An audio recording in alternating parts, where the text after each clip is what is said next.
double the salary of the soldiers and the policemen, will you also increase the... It's coming. Ang increases nila. Opo. So, But hindi double. But mas marami ang teacher. My God. Pero nandyan po, dadating yan this year.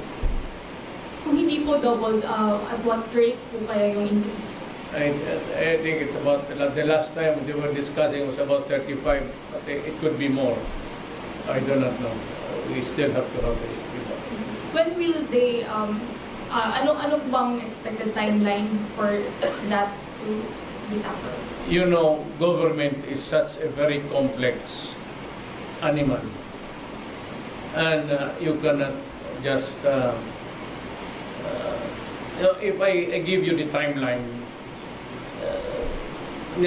tapos I could not make it on the deadline, I have to explain more than what is expected of government. Mas mabuti na lang yan kung nandyan na sinasabi ko, nandyan yan. Basta sinabi ko, may increases yan.